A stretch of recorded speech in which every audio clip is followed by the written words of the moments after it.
elements. Okay, now here in this chapter we are going to study the classification done by different scientists of elements. Okay, now what do we mean by elements? Elements का मतलब क्या है? Elements means what? Elements means atom with different characteristics. Okay, now you all know what is atom.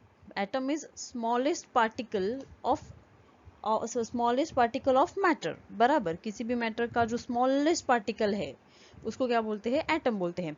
Now अलग अलग atom को अगर अलग अलग कैरेक्टरिस्टिक्स है तो वो हो गए अलग अलग एलिमेंट्स. जैसे कौन से एलिमेंट्स है? Hydrogen, helium, lithium, beryllium, boron. Okay, then metals है कुछ, nickel, cobalt, okay, aluminium, iron मतलब ferrous. Okay, so there are so many different elements. Okay, now different elements मतलब कितने total elements? So till today there are 118, that is 118 total elements are there. Okay, till today कितने elements है? 118. Okay, 118 total elements are there, right? And अभी ये जो elements है ना सारे, इनको हम लोग एक साथ ऐसे ही नहीं रख सकते. ओके, उनका क्लासिफिकेशन करना जरूरी है. Okay, depending on their properties, there characteristics, chemical properties, physical properties को देख के हमको उनका क्लासिफिकेशन करना जरूरी है ना. क्लासिफिकेशन क्यों करते हैं? मतलब सी जनरली घर पे भी हम लोग क्लासिफिकेशन करते, मतलब कुछ कुछ चीज़ों का क्लासिफिकेशन करते हैं. जैसे सपोज मंथली सबके घर पे ग्रोसरी आता है. ओके, ग्रोसरी मतलब महीने का सामान जो भी है. ओके, तो आपकी मम्मी क्या करती है? सामान लेके आने के बाद ओके वो सब सामान को फ्रिज में रखेगी क्या? Okay, vegetables, fruits, then rice, दाल जो भी है सबको फ्रिज में रखेगी? नहीं. What she will do? Okay, वो सबको सॉर्ट आउट करेगी, मतलब क्लासिफिकेशन करेगी. जो भी ऐसी चीजें हैं जो खराब हो सकती है, ओके, उनको वो फ्रिज में रखेगी. देन जो बाकी की चीजें हैं, राइस है, दाल है, okay, she will keep that in the airtight containers, right, airtight bottles. Okay, so ऐसे करके वो क्लासिफाई करती है. सो क्लासिफिकेशन हर एक चीज का होता है और वो इम्पोर्टेंट है. Okay, so there is classification of plants, there is classification of animals. Likewise we are going to see the classification of elements. Okay, now this classification is done by whom? ये classification कौन करेगा? elements का हम लोग करेंगे नहीं. ये classification कौन करेगा?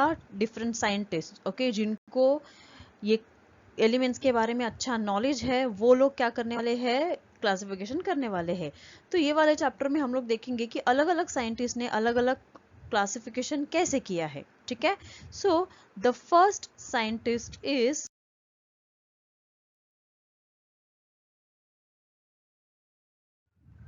डोबेराइनर.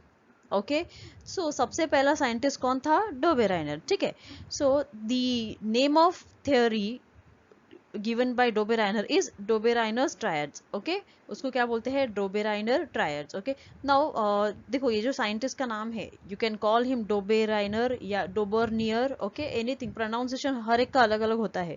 तो जो भी pronunciation आपको comfortable है, बस स्पेलिंग ठीक से अच्छे से लिखो. Okay, so we are going to see Dobereiner's triads. Okay, now what is happening, Dobereiner के टाइम पे ना there were only 30 elements known.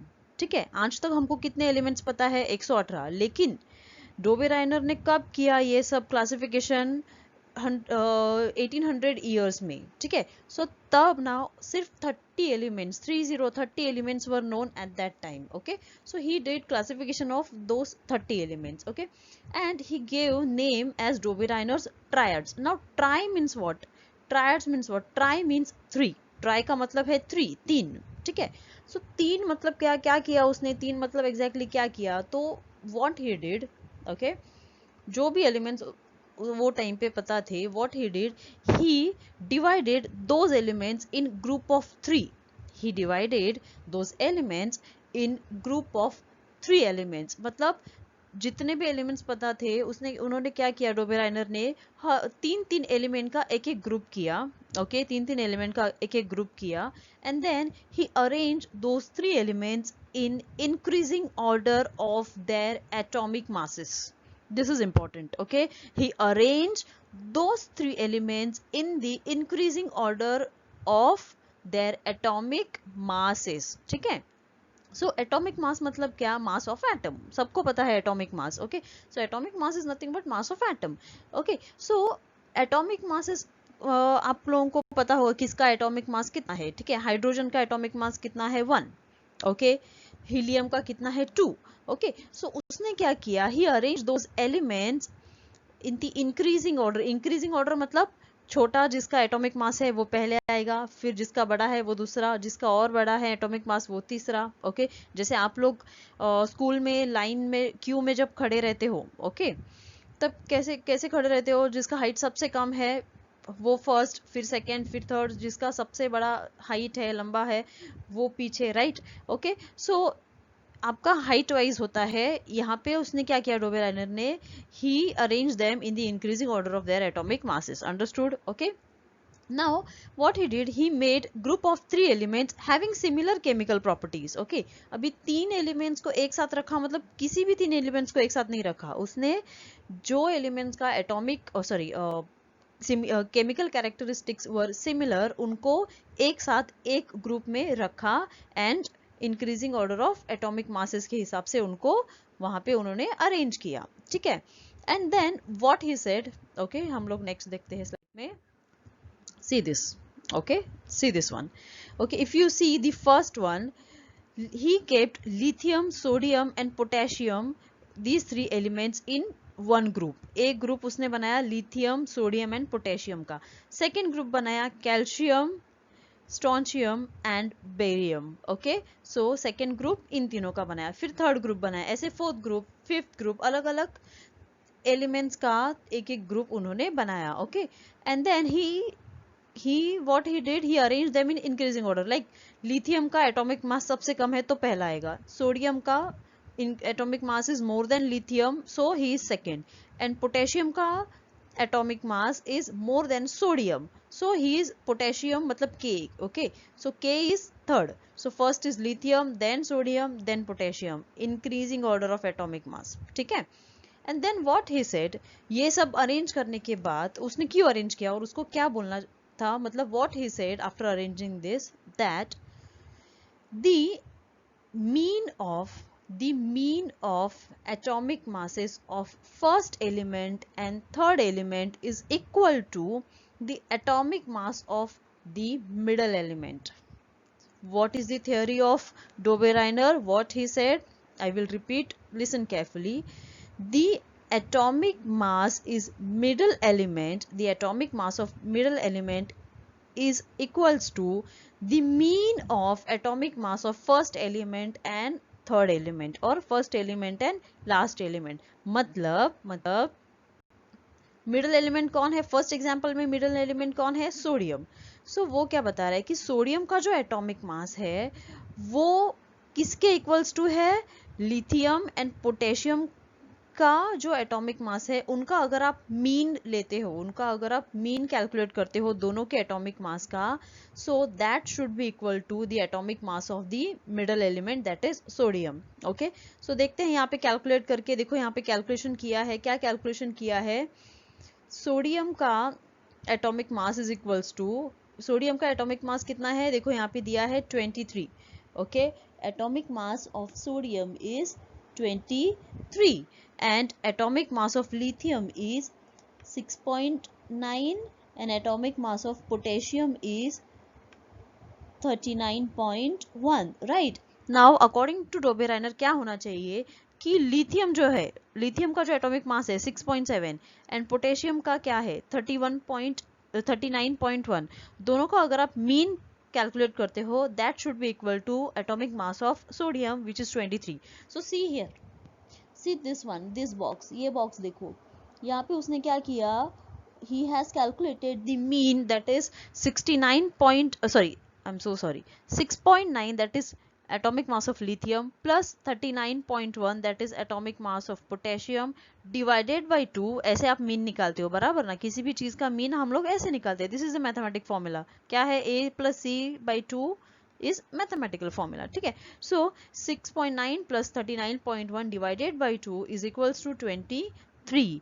so यहाँ से हमको पता चला कि yes, if you calculate the mean of first and third element okay, then it is equals to the atomic mass of middle element, that is sodium. So if you see calculation में भी answer 23 है और atomic mass of sodium is also 23. So Dobereiner का जो triad है वो यहाँ पे एप्लीकेबल है, या ऐसे उसने ट्रायड उस या थ्योरी दिया है, बराबर, understood.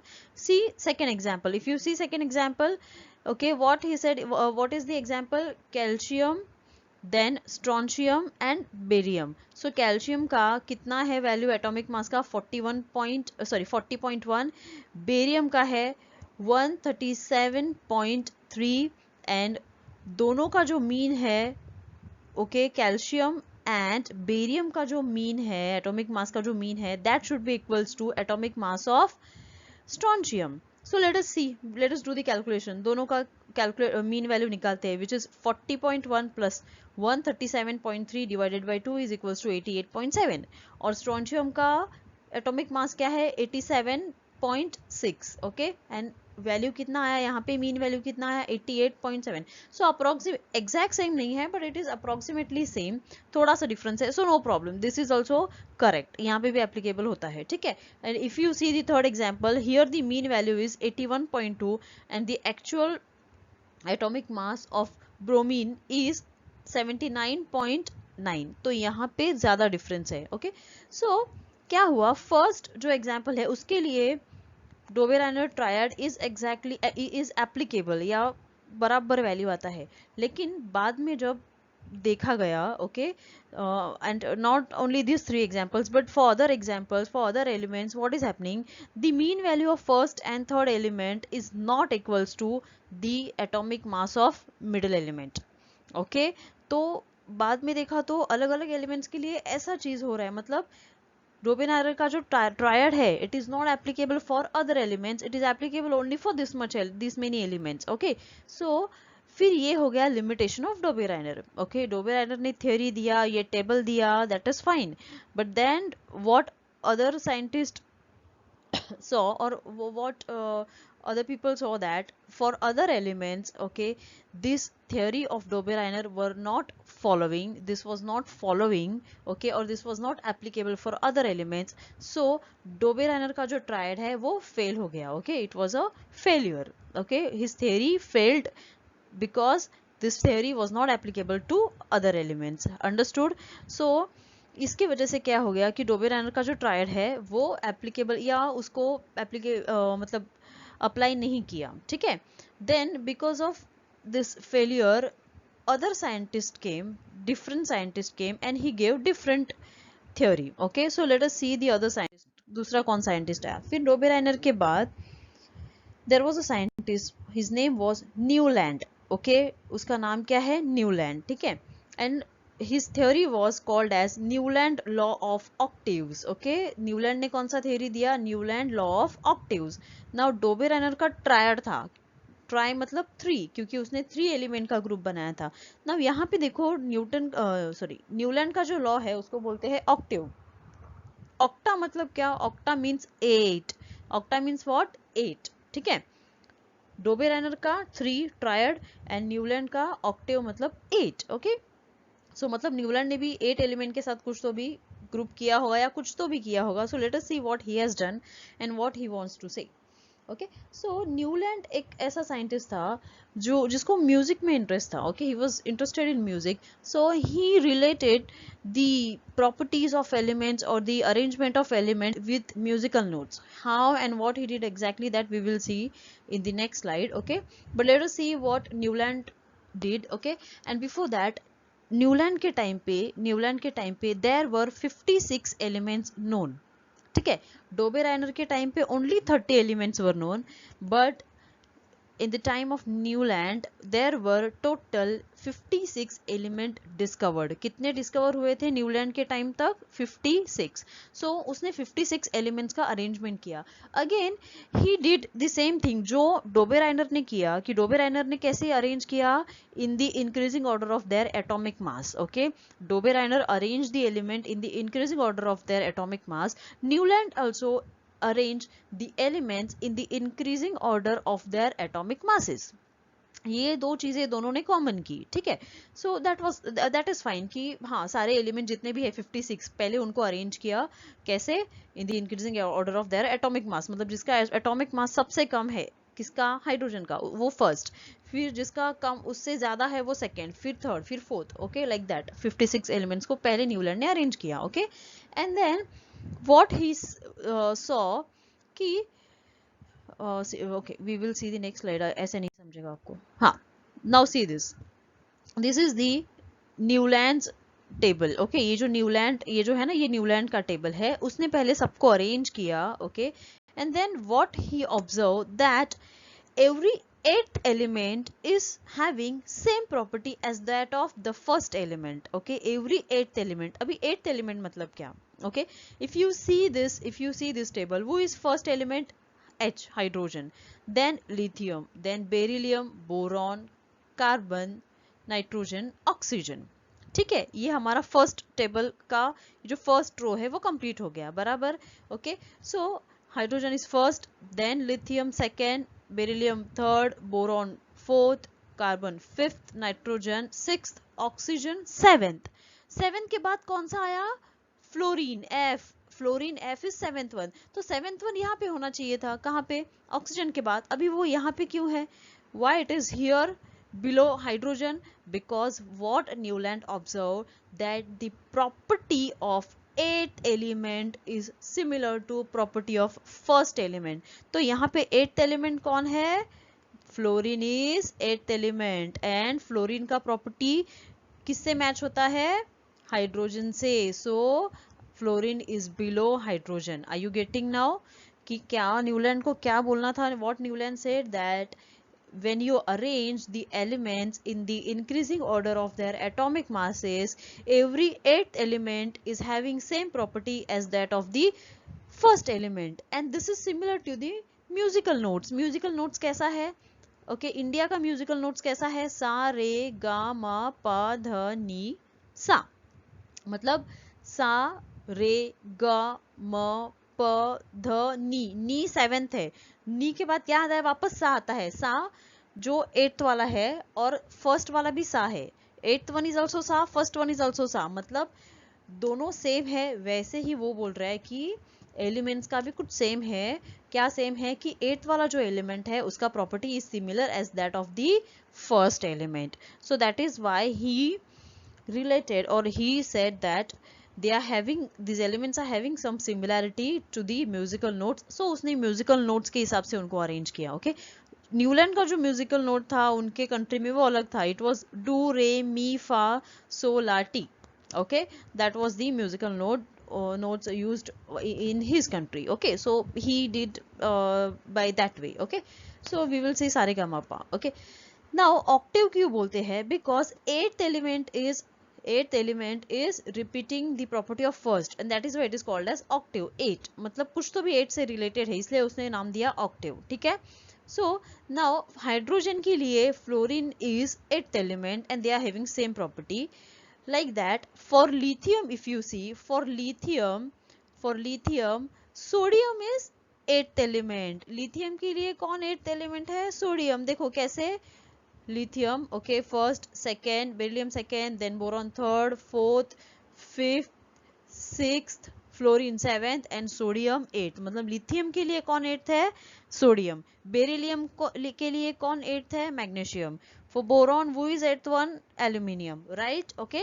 So that means every eighth element is following the property of or having same property as that of the first element, so hydrogen, fluorine, lithium, sodium, beryllium, magnesium, boron, aluminium, calcium, silicon, okay, and so on, so that is why he arranged similar elements having similar property in under one musical note, मतलब सा या do के नीचे कौन है, hydrogen, fluorine, chlorine, cobalt, nickel and bromine, ठीक है। तो ऐसे उसने अरेंज किया, understood, this is the Newlands octaves और Newlands law of octaves, okay. So I will repeat what Newland did, okay, first thing जो न्यूलैंड ने किया वो सेम किया as that of Dobereiner. Okay, what Newland did, Newland के time पे 56 elements were known, so he arrange all the 56 elements in the increasing order of their atomic masses. Clear? Then what he observed, after arranging, what he observed, every eighth element is having similar property as that of the first element. So उसने क्या किया, जो भी eighth element था उसको first element के नीचे नीचे अरेंज किया, मतलब हाइड्रोजन के नीचे फ्लोरीन फिर लिथियम के नीचे सोडियम, बेरिलियम के नीचे magnesium and so on.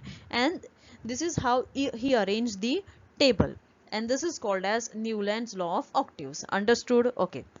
Now क्या हो गया, न्यूलैंड का जो लॉ है उसमें भी कुछ लिमिटेशंस था. Okay, there were limitations in Newlands law also. Okay, I will tell you what are the limitations. Okay, what happened, you know, जो भी न्यूलैंड का लॉ है it was followed up to calcium. Okay, Newland का law calcium तक ही follow होता है या अप्लाई होता है, उसके आगे न्यूलैंड का लॉ फेल्ड, बिकॉज उसके आगे ना न्यूलैंड का लॉ जो है ना वो एप्लीकेबल नहीं है. ओके, क्यों एप्लीकेबल नहीं है, क्योंकि क्या हुआ कैल्शियम के बाद कि some of the elements like see here cobalt, nickel and bromine, okay, they were kept under same node but they are not having similar properties. okay, so ऐसे हर एक अलग अलग एलिमेंट्स के लिए ऐसा हो गया कि एक ही नोट के नीचे उनको अरेंज किया है बट उनका प्रॉपर्टी सेम नहीं है. Okay, so after calcium the Newland law was not applicable, so Newland law यहाँ पे फेल होता है. ठीक है, ये हो गया first limitation. Second limitation, if you see here in this table, see यहाँ पे under one box he has kept two elements, sorry ये थोड़ा ऐसा हो गया, ठीक है, but he kept here under do, okay, or under sa he has arranged two elements together like cobalt and nickel. Cobalt and निकल को उसने एक ही ग्रुप में या एक ही बॉक्स में रखा है, विच इज नॉट पॉसिबल, मतलब दिस शुड नॉट हैपन. एक बॉक्स में एक ही एलिमेंट रहना चाहिए. He has arrange two elements under one box और इन वन बॉक्स. ओके, यहाँ पे भी देखो, यहाँ पे भी उसने क्या किया कि दो एलिमेंट्स को साथ में अरेंज किया. Okay, so this is again the drawback of Newland. Okay, तो ये भी न्यूलैंड का लिमिटेशन हो गया. ठीक है, देन और एक लिमिटेशन क्या है न्यूलैंड का कि ही केप्ट ओके, और he arrange elements having different properties under one note. Okay, मतलब if you see here first सा वाला देखो, सा वाला टेबल देखो, सा के under he has kept hydrogen and cobalt and nickel. Okay, अभी कोबाल्ट निकल मतलब कौन है, मेटल्स है. हाइड्रोजन क्या है, गैस है, गैसियस फॉर्म में होता है. उनके प्रॉपर्टी सेम होने वाले हैं क्या, नहीं होने वाले ना. They will have different chemical and physical properties, वो cobalt nickel and hydrogen. Still he has kept them under same note. So again यहाँ पे क्या होता है, न्यूलैंड का लॉ फेल हो जाता है, क्योंकि न्यूलैंड क्या बता रहा है, व्हाट ही सेड कि किसको एक साथ अरेंज किया है या अंडर एक टेबल अरेंज किया है जिनका प्रॉपर्टी सेम है. बट यहाँ तो उल्टा हो रहा है, cobalt and nickel are having different properties, hydrogen is having different properties, still they are under one musical note. Okay, so that is again a failure, और यहाँ पे भी न्यूलैंड का लॉ फेल हो गया. Then cobalt nickel and ferrous मतलब क्या, ion. Okay, तो फेरस एंड कोबाल्ट निकल का प्रॉपर्टी सेम है, फिर भी फेरस को यहाँ पे रखा है, ferrous is over here and cobalt nickel is over here. Okay, so दोनों का प्रॉपर्टी सेम होने के बावजूद भी वो अलग अलग जगह पे है. So that is again the drawback of Newland. ठीक है, और एक न्यूलैंड का ड्रॉबैक क्या है कि at that time 56 elements were known and he has arranged all the 56 elements like this. okay, now अभी उसके बाद क्या होगा कि न्यूली मतलब और भी एलिमेंट्स डिस्कवर हो गए आफ्टर न्यूलैंड का लॉ, और भी अलग अलग एलिमेंट डिस्कवर होने वाले थे एंड दे डिस्कवर्ड. ओके, मतलब अलग अलग साइंटिस्ट आ गए, फिर उन्होंने अलग अलग एलिमेंट्स को डिस्कवर किया. ओके, सो जब वो एलिमेंट्स डिस्कवर किए तब उनको टेबल में रखने के लिए जगह ही नहीं है, because Newland has arranged all the 56 elements in a table and he has not kept any space और एनी वैकेंट स्पेस और कोई भी जगह नहीं रखा, वैकेंट जगह नहीं रखा उसने न्यूली डिस्कवर्ड एलिमेंट्स के लिए, तो फिर वो न्यूली डिस्कवर्ड एलिमेंट्स को कहाँ रखेंगे? अगर ये टेबल ऐसा पूरा फिल किया हुआ है तो newly discovered elements, where to keep those elements? ना आप लोग क्या बताएंगे मैम उसमें क्या है? टेबल को इंक्रीज करो और यहाँ पे जो भी खाली जगह है या फिर टेबल को इंक्रीज करके उनको अरेंज करो. But that is not possible, that is not correct. Why it is not correct? Because Newland has arranged the elements in the increasing order of their atomic mass. अभी ऐसे हो सकता है कि जो नया एक सपोज एक नया कोई एलिमेंट डिस्कवर हुआ जिसका मास जो है atomic mass it is more than beryllium and less than boron. I am giving example. हाँ, सपोज ऐसे हुआ कि एक न्यू एलिमेंट डिस्कवर हुआ जिसका जो एटॉमिक मास है that atomic mass is more than beryllium and less than boron. तो उसको कहाँ पे प्लेस करना चाहिए? Between beryllium and boron. But between beryllium and boron there is no space. Space नहीं रखा उसने या गैप नहीं रखा है, तो मतलब बेरिलियम को यहाँ पे शिफ्ट करना पड़ेगा और सबको शिफ्ट करना पड़ेगा, फिर वो जो एलिमेंट है उसको यहाँ रखना पड़ेगा और उसको बेरिलियम बोरॉन की जगह अगर रखा तो उसका property should be similar to aluminium. Okay, like that. So वो अगेन क्या हो गया? लिमिटेशंस हो गया. Okay, so Newland has not given any space और gap for newly discovered elements. So that is again the drawback of Newland. Understand? सारे Newlands के drawbacks है, इसीलिए न्यूलैंड का लॉ जो है वो भी फेल हो गया. Okay, and then came a very great scientist, very intelligent scientist known as Mendeleev. Okay, and Mendeleev ने periodic table दिया and that periodic table was that was very perfect. Okay, and we are following that periodic table. Okay, so that we are going to see in the next lecture. Okay, so today you understood हम लोग ने क्या क्या देखा. Okay, we have started with classification of periodic classification of elements, मतलब elements का classification कैसे करना है. नाउ पहले हम लोग ने देखा डोबे राइनर ट्रायड्स एंड डोबे राइनर ने क्या बताया? What he did, he arrange the elements. उसके टाइम पे जितने एलिमेंट्स पता थे, कितने elements were known? 30. So he arrange them in the increasing order of their atomic masses, and then he arranged 3 elements in one group having similar properties. And then what he said that the mean of atomic masses of first element and third element is equals to the atomic mass of middle element. Okay, and बाकी जो rest of the elements थे for them so Dobereiner law failed there. Okay, and then came a new scientist Newland, and he gave one theory called as Newland's law of octaves. Okay, he also did the same thing. Okay, he arranged all the 56 elements in the increasing order of their atomic masses, and then what he observed that every 8th element is repeating the property of first element. Okay, and this is the Newland's law. But there were so many limitations in Newland's law, I explained just now. Okay, hope you understood. And because of that Newland law also failed, and then new scientist Mendeleev has given some periodic table, and that we are going to study in the next lecture. Okay, bye.